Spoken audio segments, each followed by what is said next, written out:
Hey there, welcome back to my channel. It's Cybersecurity Meg, and today I'm sitting down with one of my good friends, Nahamsek. I'm so stoked that he's here. And y'all, you're about to have like the best interview that I've ever posted on my channel. So I'm sure all of you know Nahamsek. I don't even need to introduce him. He is widely known everywhere. It's one of the best offensive security professionals probably on the planet. So that is my quick little introduction for my good friend. Today I'm going to be interviewing him, and I was hoping you could start off with just a quick introduction about yourself for the very few people who haven't heard of you. I am not one of the most, whatever the words were, of offensive security. I'm just a bug bounty hunter and a hacker. I got lucky. I'm very lucky to do what I do. But yeah, I'm Ben Sadegapur. Most people know me online as Nahamsek. I came up with like bug bounties mostly, and that was like where I got into the offensive security stuff mostly. But mainly bug bounty hunting. I've hacked companies like Airbnb, Snapchat, Lyft, um, Apple, Red Bull, Department of Defense, a bunch of other companies. And that was like where I've built a lot of my network, a lot of the things that I do. And yeah. Great. Thanks so much for the introduction. I wanted to kind of keep this as an interesting interview and do a Okay. quick lightning round. All So, right. just as a heads up, Ben doesn't know any of these questions. He is totally in the dark, and the only instruction he's been given is to answer with the first thing that comes to mind. So, I have 10 of Okay. those. Let's go. Number one, your favorite Drake song. Oh, come on. Favorite tricks. My friends are gonna kill me. It's Marvin's Room. Don't ask. Okay, and just as an FYI to everyone, Drake is Ben's favorite, so that's why I asked. Number One of my two, favorite artists, yes. Yeah. Number two, Mac or PC. You gotta go with Mag just because productivity reasons Mag. Okay. Three, them or Nano. Oh, Nano. I don't want to go to jail. I want to be in and out. Nano. Okay, Don't at me. I feel like you're gonna start World War III with I'm your planning answer to on it. that question, but that's Please okay. don't at me or come after me, but I'm a Nano guy. Okay, so this one is gonna be another very up in the air one, but I already know your answer. Number four, Burp Suite Pro or Zap. I have Burp Suite Pro. I have to. Gotta love Oh, Burp. okay. Five, stay at home or go out. Oof. Why not both? Fridays go out, Saturdays stay home. I'll take it. Six, favorite drink with alcohol in it.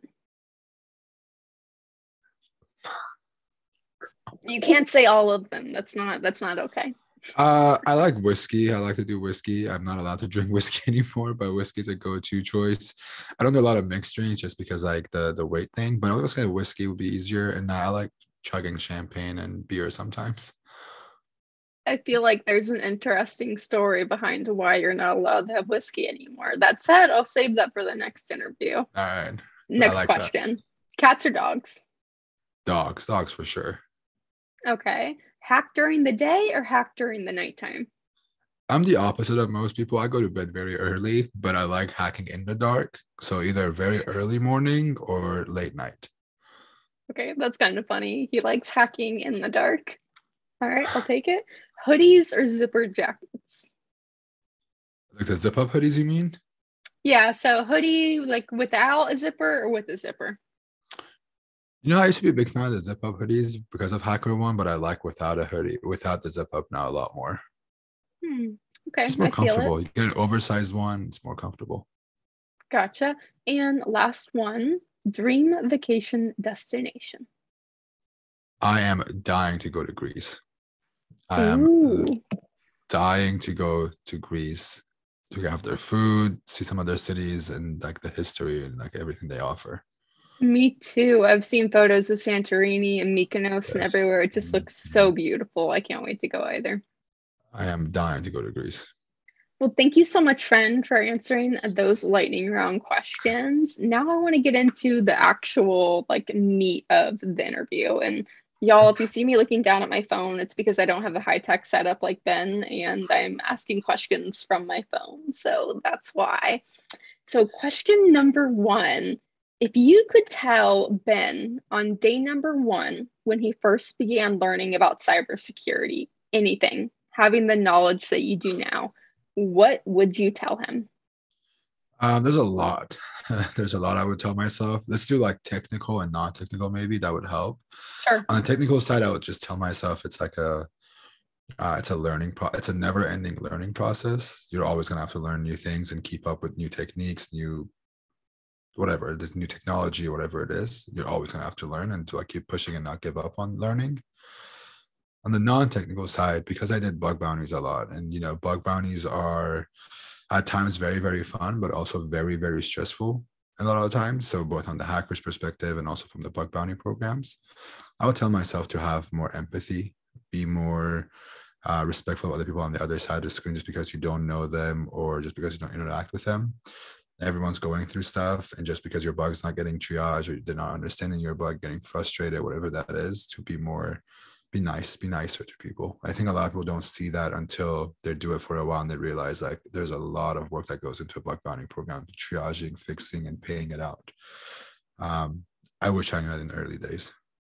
Yeah, I think that's really interesting, especially me sitting on the defensive security side. I mean, I've never worked in bug bounties, but I'm always super curious about the people who are submitting the bugs for the companies and how the Right. defensive security teams react to that. There usually seems to be like some butting heads between the two. Have you ever had Mhm. that happen where the defensive security team at a company where you've submitted a bug for has just like not been happy about it? Yeah. Yeah, it's just mostly like the empathy part, just like the patience. Just because you're impatient doesn't mean like the other person has to meet your expectations, if that makes sense. Yeah. But also, like, there's a few times when I would get frustrated when they could understand the vulnerabilities, but it wasn't, I also have to realize that there's humans on the other side of the screen, no matter what. I think a Yeah. lot of people tend to forget that. No, I totally agree. That's one of my favorite parts about working in cybersecurity is when you realize, even though it's fun for me to do cybersecurity, at the end of the day, I am protecting a company's assets and Mhm. protecting their stock price, which in turn Yeah, protects people because they get to have jobs. If the company doesn't have money, they can't pay their employees. So I think yeah, once you kind of realize what the ultimate goal is, regardless of which side of the house you're on, you do have a bit more empathy, like you were talking about. yeah, absolutely. Mhm. So, on the adverse of that, the other question would be if you could go back to the beginning and do everything all over in your career, would you change anything or do anything differently than you did before? Um, no, not really. I think everything that's happened in my life has led me to be where I am today. Not even from cybersecurity, even if I could go back to like 15 years ago with my life and change anything. Probably not. I'll probably improve some things. I mean, I wish I knew what I knew today when I started 8 years ago, 9 years ago, but I can't change Sure. that. Um, but no, I think everything that I've done so far has led me to this part of my life, and I'm forever grateful for it.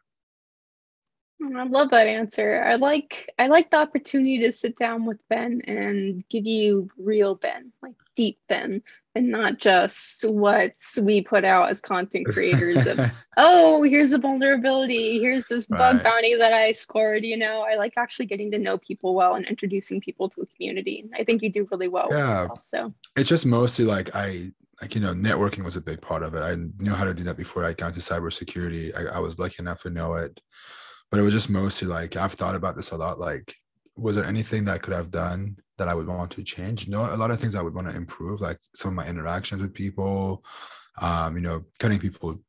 cutting people out way too quickly. Those are the things that like I wish I would have done differently, or like improved how I did it. But those all of them happen for a reason, and it's all those actions that have led me to be where I am today. And I can't say that I'm unhappy with it. yeah, I love that answer. Thank you. So you have managed to create just a wonderful community that you so lovingly refer to as your Nahomies. Can you tell us about that? What does it mean to be a Nahomie and what should we know about your community? I actually lost one of my mods over in the homies. So X, if you're watching this, I'm sorry, but there was a joke. We were talking about something. I don't know what it was. I was on a stream one day. Someone said something, and I was like, "Nah, homie," and like just responding to them in the chat. And I was like, "Wait, I should call you guys no homies from now on." Like, "Nah, homie," like it's funny, haha. It's just like a joke.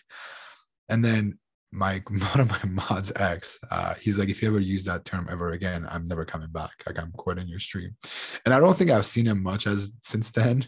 I also joke. I still see him. I still talk to him, but I don't see him active in the chat as much anymore. So I don't know if he really meant it or it was a joke. But it was just mostly like, it wasn't like something that I thought about and I wanted to create it and make it into a thing. It would just, it turned out to be Nahomi's. And then I started using it as a joke on Twitter. And then people started saying, oh yeah, I started seeing it in people's Twitter bios. I saw Stoke doing it for a little bit as a joke. Donut did it for a little bit, and then it started sticking around. Like, people were actually saying, "Yeah, when we do a conference, people were like Nahomi's, Nahomi." So I made shirts for it as a joke, and then I was like, "Okay, this is no longer a joke. Like, people are calling themselves that." It's just mostly everybody wants to be a part of something. You and I want to be part of InfoSec. We want to be part of different communities, and I think people wanted to be able to be a part of what I'm building. I didn't, to be honest, like, I didn't build anything. I built with a plan. I didn't even want to be a content creator ever. Like, I never thought about, putting out YouTube videos. I never thought I'll be doing interviews on Twitch, for 2 years now, every Sunday. Never thought. It was not a plan. It was just mostly was like, how do I have fun and how do I make people want to be a part of this thing? And the Nahomi's thing was a big part of it because people would, refer to themselves as that. And then when I go to different conferences, they would say, oh, we're Nahomi's. Or even like my boss would say it in the opening ceremony, like, we're the Nahomi's. And just people want to be a part of it. There isn't a whole lot to it. It was just mostly creating something that's not about me. I don't want people to say, oh, I'm a Nahamsec friend or a Nahamsec fan, even though it's weird saying fans. But if I follow Nahamsec, I want them to be able to say that. And just the Nahomi's thing came out very naturally, and like people were like very accepting of it. Yeah, I love that. And one thing that you said really resonated with me, that you never set out to be a content creator. And that's something I really identify with, is just wanting to have fun with it, not wanting to impose so many restrictions on it, and to just kind of help people to achieve things that maybe they didn't necessarily feel they had the ability to do before they found someone that they could look up to or they could resonate with. So I really Yeah, like that sorry, go ahead. No, go ahead. No, go ahead. Well, I was just saying, I really like that you've created this community that's welcoming and it's empowering to people, and they get to come in and meet like-minded people and say, hey, what are you trying to achieve? How can I help you achieve it? And oftentimes they're probably looking up to Ben and being like, yeah, that's a really cool dude. I aspire to be like him. I think that's really powerful that you created that. Yeah, it's exactly what you said, is I think something like you wanted to try and help people. My whole thing was with like bug bounties, it drastically changed my life. Like, I cannot talk about how much it's changed my life for the better. That's kind of also why I went to HackerOne instead of, going and getting a job as a whatever elsewhere. It was just going to HackerOne because it changed my life so much. And I realized, like, what can I do to do this for like another 100 people, maybe another 1,000 people? But then with HackerOne, when you work in a corporate environment, you have to play by a certain, there's certain goals, there's certain things, certain rules, whatever it is. You have to obey by these things that your company is trying to accomplish. But when I make my own thing, when I first started doing giveaways for Pentester Lab, a lot of people were like, well, what are you doing? And I'm like, people don't have the money. It's $10. I made, a 5K bounty. I'm spending $500 of it and giving it away. And I had people messaging me saying, this is what really fueled everything for me, was like, people were messaging me saying, hey, if it wasn't for that thing you did, I wouldn't be doing this thing today. There was a person that would watch my Twitch streams every week. I won't say his name, but a lot of people that have watched this, they know who, a lot of the homies, quote unquote, know who this is. He used to be a cook in a big city, and he was making like $12 an hour or something like that as a cook. And he really wanted to get into pen testing. He watched my streams for 3 months. Every time he would walk into the stream, I would scream his name because it was funny. 3 months, 5 months later, he messages me, goes, I just got my job as a pen tester. I'm making $50 an hour, more than I've ever made in my life, just because you would message me, you would enable me, whatever it was, to do these things. And those were the moments I was like, okay, like, it might be like one out of like the 200 people that are watching me, but that one is enough. Someone just changed their life. I had someone going through chemotherapy that messaged me on Twitter, like, hey, I watch your interviews to get through it. I was like, holy crap, like, this is no longer like, it puts pressure on you, but it's just more of a holy crap, like, people like this now. It's no longer about me anymore. Yeah, that definitely resonates with me. Also, I never set out to create content. I never expected that anyone would associate any value to what I had to say. But there was a girl who messaged me once, and this stands out very prominently in my mind. And She said, every time I went onto YouTube or Twitch, all I saw were people who didn't look like me. And she Mhm. explained to me it was difficult for her to feel like she could accomplish things when there was no one else in the space, accomplishing Yeah. things basically. And she said, you're young, you are a female, you are not the stereotypical cybersecurity professional, and that it was inspiring to her to go online and see someone who'd accomplished things at a young age. And so that what you said just really resonates with me. Even if it's just that one person that you can help out, it's totally worth it. So But that's one person that's came to you, right? You can only wonder how many yeah, people have the exactly. courage to come and say that to you. It's also a pride thing. Not a lot of people want to admit it, or they don't have the courage to do it because they're shy or whatever it is, right? Right. But it's exactly that. People want to be able to relate to someone and see somebody like them went from their similar situation and accomplish all those dreams and things that they want to do in their life. Mm-hmm. And what I don't think most people understand is you and I and Stoke and John Hammond and every other big blown up person in cybersecurity, we are all just like completely normal, average, Mhm. run of the mill folks. Like there's nothing special about us. Generally, it's just people who get luck and opportunity and they're willing to put in the hard work. So I think if people just kind of are able to relate to us more, hopefully even through this interview, and see that you're just a stand-up guy who's put in a lot of effort, that really speaks to people. Yeah, there was a thing that I saw on I don't know where it was that I saw it, but it just pretty much said when you become an online persona, you have two choices to either kill the real you or amplify the real you, and that meant like to kill the real you and create this persona that people are gonna love and relate with, or be inspiring or whatever it is, or you could be the person that they relate to and they want to be inspired because of your background. And I think that's one of the biggest things that like, someone could, indirectly could have like given me as an advice. It's just realizing that people want to relate. People want to be able to think of like, if this person has done it, then I can also do it too. Exactly. Yeah, I think those are powerful words. So if I'm going to make any quotes or takeaways from this interview, it's that you can do it too. Yeah, So definitely. I agree.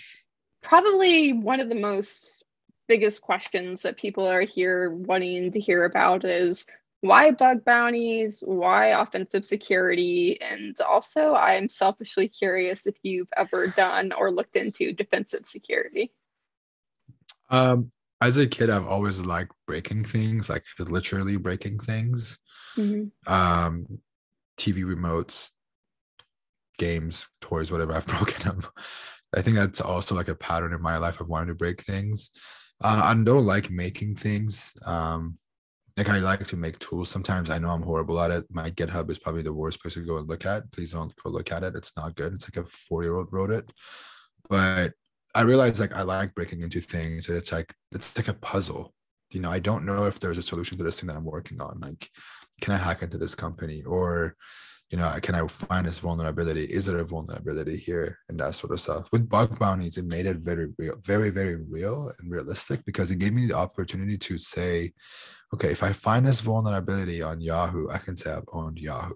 It's a big corporation. If I could do it to Airbnb, Facebook, like I didn't just find a SQL injection in some random company. I found a SQL injection in this big ass corporation that has multi-million-dollar budget of pen test and security, whatever else it is. I did do the AppSec side of things for a while. I actually was an AppSec engineer for the company Hulu, the streaming service, for almost a year, and I didn't mind it. It was fun. I think I had a small impact on the team and bringing the hacker culture into it, being able to educate our devs a little bit. I was still, this was like 7 years ago, 6 years ago. So I didn't know a whole lot still, but I realized like how much work it goes to making these applications. The empathy part of it was a big part of that. I realized like sometimes developers make mistakes. You don't know who owns it. Of course, it takes time to fix things, whatever that is, all that stuff. But I realized like there's something really beautiful about breaking into companies, being able to see their internal things from the outside. There's so many companies, organizations that I've seen the internal sites and the back ends of them that a lot of people could say they have. And it's also like that some of the companies I've hacked into are companies that I religiously use or used to use. Apple is a big one. I have a fucking MacBook Pro right there, freaking iPhone here. I have AirPods. Everything I have is almost like I have the Apple Watch, all that stuff. Like you're a fanboy of this company. And you can say, oh, yeah, I've helped, hack into the company and secure some of their stuff. Or you can say, I've hacked even when I stay. It's just a company that I've used and a lot of people know that I was able to hack into. Yeah, I think that really is impactful when you go from just kind of pen testing or finding vulnerabilities and exploiting them for random companies that you don't ever hear much about to, like you Mhm. mentioned, hacking Yahoo or Airbnb. That just makes it so much more real when you're actually a customer of the company that you're Yeah. making an impact on. So off the script, totally off script here. Do you have anything that runs through your mind or that you shout or say once you get in? Like, are you like, yes, I'm in, or something like that? Like the memes, or is there anything that goes through your mind? I'm trying to keep it PG-13 for the interview. There's a lot of cuss words that come out of excitement. I message people. I'm like, oh my God, holy crap, holy crap, holy crap. Obviously, I said more than holy crap, but it's like, holy crap, holy crap, holy crap. I just did this. I just did that. Like, there's a small group of people that I like. It's because it's not, I don't want to brag about it, but like these people get it. These guys get it. They've done the same thing. They come and do it to me. And I'm like, I'm jealous now. Like, I got to do the same thing. But Right. no, a lot of times it's just like sitting there going, like, holy crap. Like, I just That saw the worked. internal that worked with like I'm literally sitting internally on this company's network from my house. When I hacked the DoD, I got a shell or like a LFI or something. I don't remember what it was. I found a really decent bug on there the first time. And I was like, holy crap, Department of Defense. Like I can say I've hacked the Department of Defense once in my life, and that's legally done, and no one's gonna come after me, even though for 6 months I was waiting for someone to knock on my door, even though I shouldn't expected it, but it was just more of it was so unreal that I was just like, is somebody gonna come to my door because I hacked DOD? No one did. No one ever like asked about it, but it was just one of those things like I can't believe that worked. I can't believe it was the Department of Defense, and I can't believe I did it. Right. Yeah, no, that must have, I can't even imagine the feeling that that must have been. So that kind of naturally leads into the next question. What's your number one pro tip that you would give to anyone who's trying to get to where you're at in your career? So everything you're gonna ask me like that, I'm gonna do a technical and non-technical one because I feel like Absolutely. I'm here for it. I love it. on the technical side is just it's going back to the same thing of a never learning thing, but also like see what really intrigues you. Like what is that one thing that you really like? When I was doing bug bounties, SSR was a perfect example. I thought I liked XML entities, like the external XML entities, XXC. I was like, no, it sounds pretty cool, but it wasn't for me. I didn't like it. Then I learned about SSR and I was like, okay, like this is cool. This is like I get to see the internal stuff. I want to get good at this thing. So I found out that was the thing that I like. People are like, oh, I want to do RC. Get out of the RC. You think they're far like what is the definition of an RC or remote command execution? Like learn what is it that you really like or you're intrigued and why you're intrigued by it and go learn everything about that thing. Mine was XSS, iDoors, because it was lucrative too, but also like it was easy to find. And then I went down the whole like RC rabbit hole, but I was like, no, I can do an RC in a number of different ways. So what is like a good way that not a lot of people know about yet that I could become really good at it? And I still don't say I'm the best person at SSRF, but it was just like one of the things that I really like to do more, even like to even get more detail. It was like SSRF and PDF generators. People knew it existed, but no one like spent a year entirely just looking for them. That was like my mission. I would just hack on strictly places that had PDF generators because I realized that was a thing that I really like to do and really like double down on it. Come up with like two to four bugs that you really like, learn everything about it. Those are the things you're going to look for. Those are the things that are going to get you paid, get you money, whatever you want to get, find bugs, whatever it is. Find out what you really like. It doesn't have to be what I like to do. You really have to sit down and see what are those things that you like to do. Outside of like bug bounties with just cybersecurity and like, being a part of InfoSec, just go do a CTF. A CTF gives you a number of different categories from reverse engineering to binary exploitation to mobile to web. If you're in person, lockpicking, and that gives you exposure to whatever it is that you like to do. It may not be web hacking for you. It may be mobile. It may be reverse engineering, whatever that is. I hated the idea of lockpicking. And I had to do it for a CTF at B-Side San Francisco one day. And it was a combination lock. And I fell in love with the idea. I was like, oh my God, this is so cool. It's not just like sitting there going to town on a freaking lock for an hour until it opens, even though there's a method to it. But this was like a combination lock. And I was just sitting there like listening and doing it. I was like, this is really cool. Like this is what I found out I really like doing this kind of stuff. On a non-technical side of it, This is like very generic, but don't compare yourself to other people. I come from a background that was very common, but I realized like I had to sit down one day and like when I was comparing myself to somebody else, it's like, listen, like your background is completely different than theirs. The life struggles you went through was different. You know, I had some really big obstacles to overcome when I was younger. There was a lot that happened. There was a lot of baggage that not everyone deals with. They not that they didn't have baggage, but you know, it was the circumstances are different. How you're brought up, you're living, what you have gone through, whatever it is, not everyone's going to the same route. So don't expect because like you see on Twitter, some person tweets like, "Oh, I did 3 months of bug bounties and made 5K." That's gonna be you. It may take you 6 months. It may take you 1 month. So don't put that expectation and like really try and just do things as long as you're enjoying it, you're doing it to enjoy it and not just because you want to make money, then you'll be okay. Yes, I full-heartedly agree with that. I have no issues with people who want to get into cybersecurity because there's a lot of financial benefits to it. Like everyone's got Mhm. bills and aspirations that are monetary related at the end of the day. I completely get it. But if you get into cybersecurity because you genuinely get excited by it, because you have a passion for it, because you want to learn something or something excites you, your life is going to be so much easier than if you're just doing something because you want the money out of it. And that honestly segues really well into a conversation that we want to talk about, which is mental health and cybersecurity.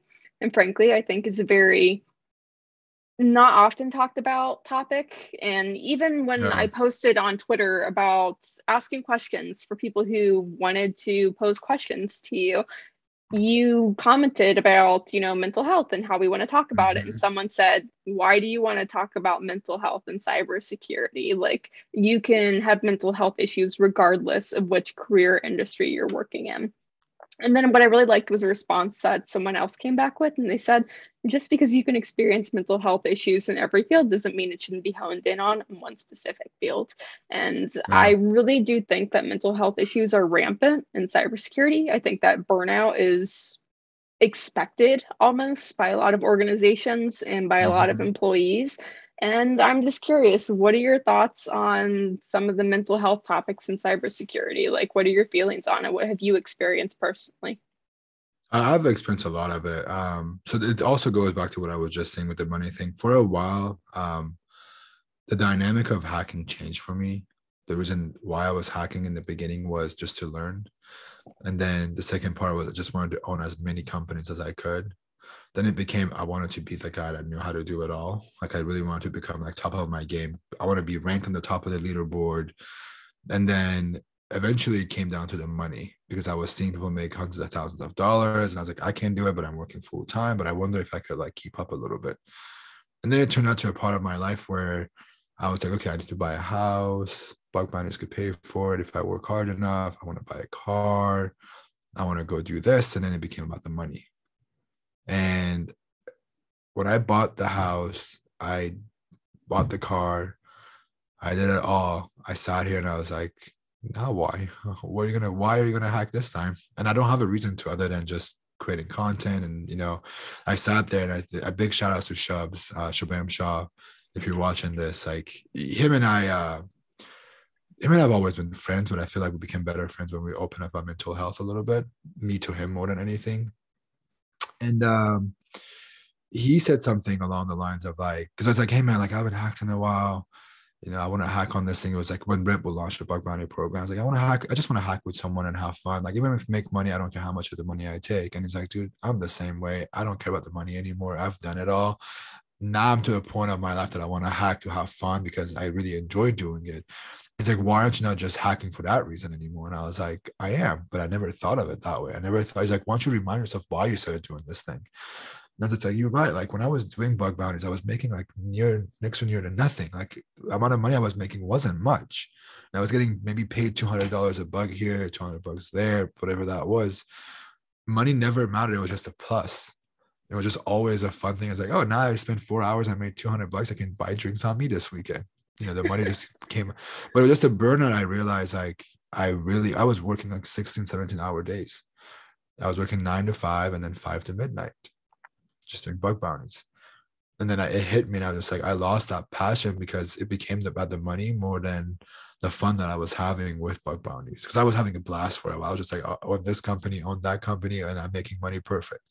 So I was already had a job, but then I had a job, and I was like, oh my god, I'm making more and more now. And it became about the money, and I realized like money isn't always the objective. And people are gonna tell me like it's easy to say that when you have the money. Yeah, but you can go get a regular job. You can go get a job. You can become a pen tester and still hack and make money. But when you're doing bug bounties solely because you want to make money or whatever it is, when your hobby turns into the thing that provides for you, it takes a huge toll on your mental health. Because now I have to pay for this thing, I have this goal, I have that goal. Now I hack here and there. I still make the same, almost the same amount I make at my job, but I used to match my salary in bug bounties. And now I don't do that anymore. But also because I don't need to buy a house anymore. I don't need to buy a car anymore. I did all that stuff. So when I make money, I'm like, cool, goes into my savings. I made 3K this month, throw it in my savings. A lot of that happens. And also like people that have watched my streams know I'm a big advocate for mental health just because I think there's a stigma around it. Like people think that there's something wrong about talking about your mental health. Right. And I put up my middle fingers to anybody that says that. It's just we need to talk about it. People need to see like they're not the only ones dealing with burnouts and mental health or depression, anxiety, or imposter syndrome. Like they want to see, if the pros are sitting there, quote unquote pros. I would never accept myself to be a pro, but if someone that has a big following that's supposed to be the guy people look up to, or whatever it is that has that expectation that people expect things out of, I don't sit here. It's not rainbows and sunshines. If anything, it's even worse for me because people expect it out of me now. And I think people want to see that kind of stuff more. And not a lot of people are willing to be vulnerable like that. Yeah, I completely get that. I mean, you said so much there that I have so many thoughts floating around in my head, but some of the main things that stood out to me, I can also attest. In a very short period of time, have exponentially increased my income just based off of my normal day job. And I can tell you, like Ben said, so long as I've been able to pay my bills, my happiness has been the same. Going from what I made when I was on day one at my first cybersecurity job, tripling that to what I make now, I am no more happier. As long as I could always pay my bills, that was the main thing for me. And now it's just kind of like, yeah, I make good money, but for some people, is it worth expending all of the time and effort, especially if you have a corporate job? I mean, Ben's talking about bug bounties, which I know is a game of itself, but if you're working in a corporate job, they're paying you a lot of money because they're going to work you a lot. Yeah. And I think that's what a Mm-hmm. lot of people don't realize. If you're making the six-figure salaries, you're probably going to be working more than 40 hours a week. So you kind of have to balance what is that trade-off. But beyond that, something you said was having, as a content creator, so many people look to you and having expectations of you. And that really hit home with me because, again, I'll be completely honest, I struggle with my mental health just like everyone else does. And Mm-hmm. I'll be the first person to tell you. And Ben knows this because he and I are friends, but I see a therapist almost on a weekly Yeah. basis, and I have for 6 months. And it's not necessarily because things are wrong in my life, but it's because it's just a good thing to do proactively for mental health, to talk to someone, to just kind of shoot the shit with someone, have Yeah. someone understand you, listen to you. It's such an invaluable thing that I've never talked about it publicly because you're right, there is such a huge stigma about it. And I don't want people to look at me like, oh, she has a therapist. There must be something weird or wrong with her, you know? And I think unfortunately that's kind of what's associated with mental health conversations and therapist Yeah. conversations. The thing with the therapy thing is like, how come you come to us for professional expert help for bug bounties and hacking, but you can't go to talk to someone and tell them you have anxiety and they can help you with it? It's the same thing. It's just the stigma is what's around it. It's absolutely awesome to go to a therapy. I've done it too. There's nothing wrong with doing it. I think it's just more of the generational thing that the previous generation didn't agree with it. Um, but honestly, anything you do in life, you want to go to an expert, and that's the expert in mental health. They have studied how your brain works, and they can think of why things, work the way they do in your life because of your past, because of your experiences and things that you've been through. But not to change the topic, but when you were talking about the salary thing, a big shout out to I don't think she'll ever see this, but Ning Wang. She's the CEO at Offensive Security right now. She's been in a CEO for a few years there. She used to work at HackerOne. For a while, she was like a mentor, and she was my boss, and she was like a mentor and boss kind of a person figure in my life. I don't know when she said this to me. This may have been recent. This may have been a while ago. I don't remember when it was, but at some point she said there was a study that's been done that if you make 70,000 a year on average is enough to support yourself and your family. The rest of it is because you have a lifestyle, you want other things, you want a car, you want a house, bigger house, you want this, you want that. It's a lot of that. So like the more money thing doesn't just purely mean like you're gonna get more. You're just working more. You can do less, and you gotta find out what happiness is for you, honestly. Is it the money and having the nice car and the accomplishment? Because I'm accomplishment driven. Like people know at my work, you give me a number that I have to hit, that number is going to be the end of be all of everything. I'm going to dream and sleep and like eat that number up all day long until that number is there for our goal. I like that. It gives me, it gets me going.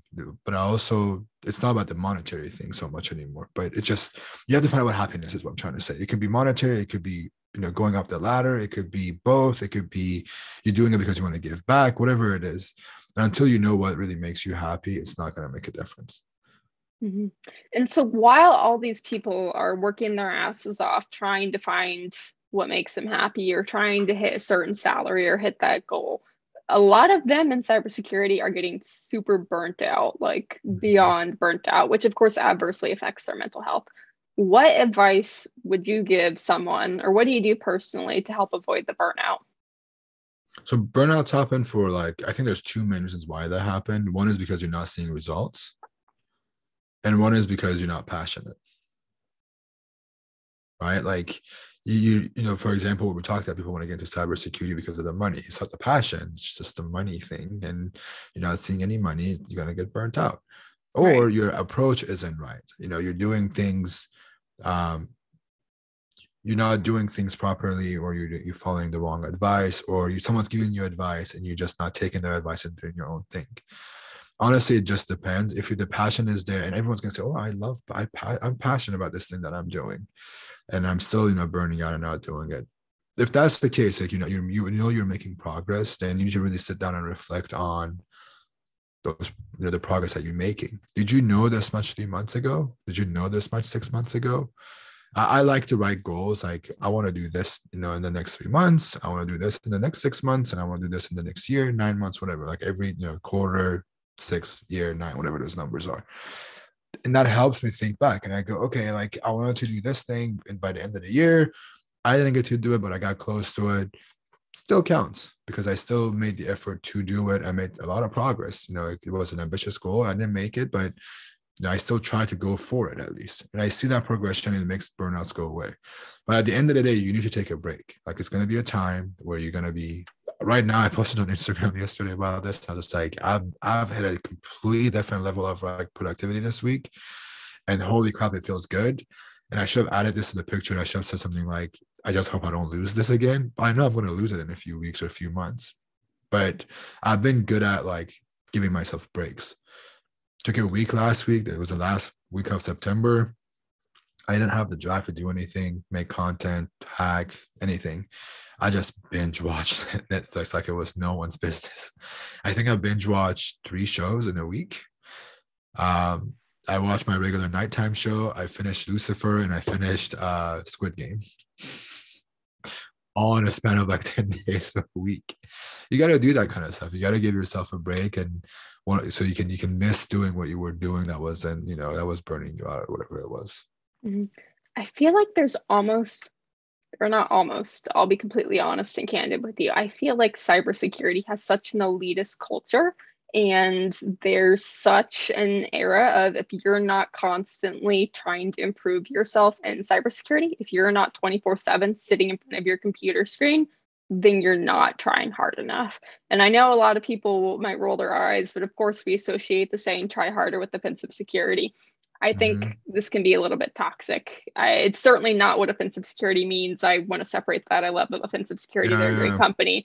But I do think that we need to get rid of this negative mentality. I think it is what's driving a lot of people to burn out is the mentality of, oh, if I'm not doing this 24/7, then I'm going to fall behind, or I'm not doing as well as the person next to me. I think you spoke about it earlier. You said, you can't compare yourself to other people. You can't compare Mhm. your path to success to other people. You can't compare what you define as success compared to what other people define as success. But I really honestly don't get it. Maybe you have a perspective on it. Why do we have such a culture of, if you're not constantly doing cybersecurity 24/7, then you're a failure? Why is it?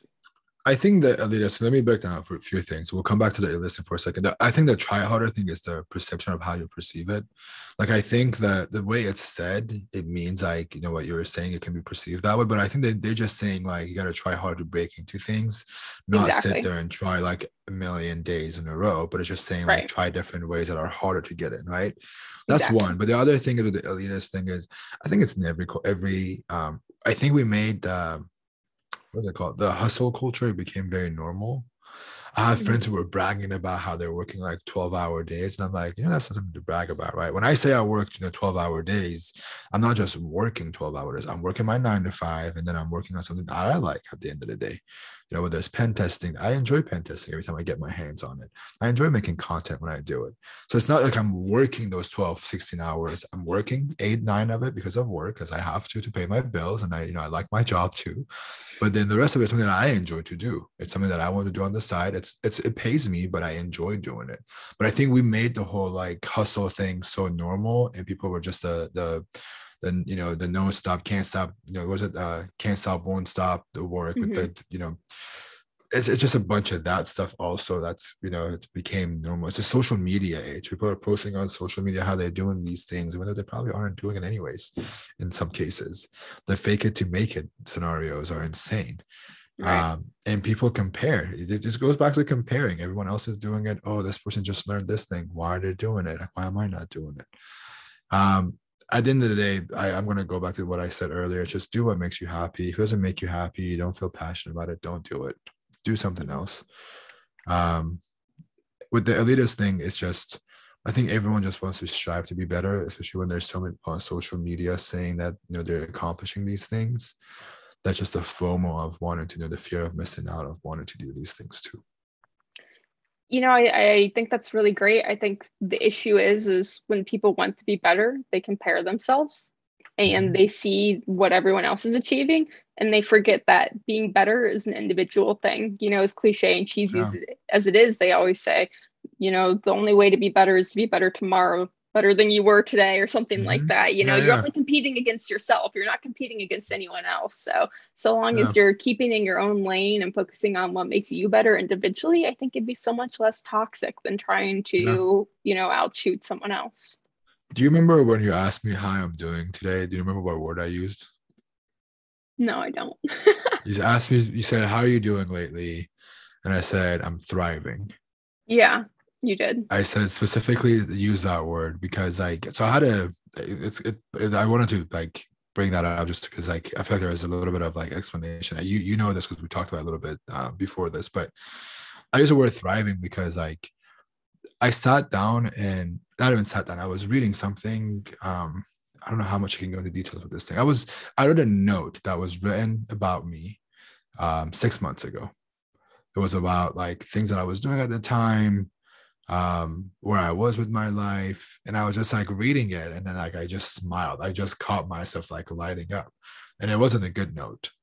Um, and I was because I was going through a bunch of stuff, like reading things. I was just like, oh, like that did happen.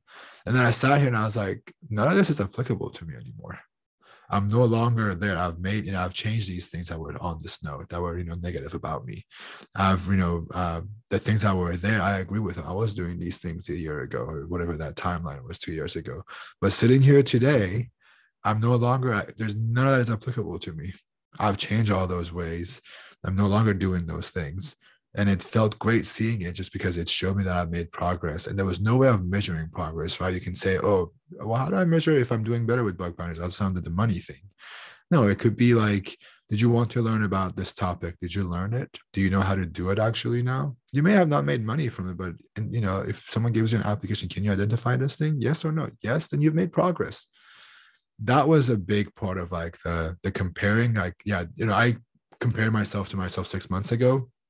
And when I compare myself to some other people, I use it more of a I use it as more of a motivational thing of like, okay, I'm here, this person's up here, it's getting closer and closer now. Like I'm, Right. getting there now. But it's just sitting there and really sitting down and like realizing if you've made progress. Like last year, I don't know if you wanted to get into bug bounties. Did you go make an account on bug bounty platform at all? Or did you just sit there and say, I want to do it? That's still Right. progress. Did you go and try and hack on this program? Did you go and, file a report and get rejected and be okay with it? Those are all progress of things that you wouldn't have done. And you have to celebrate those small wins. Yeah, I love that so much. And I can say, as someone who I think we've been talking as friends for almost a year now, I can Mhm. definitely attest to the fact that you've made a lot of progress. And I think that everything you've been doing is really wonderful. So I am proud of you Thank you. as a friend. Thank you. I And appreciate that that. leads, yeah, of course. And that leads into my last question. Is there anything that you can tell us about that's safe to talk about on YouTube that you have upcoming project or goal wise? Anything that we can look forward to? I'm doing something really cool with my Discord right now. So I have a Discord channel. It's a lot of people that help with it. I'm not very active in Discord just because every time I'm active, people want to ask me like the same question that I've answered a million times at this point.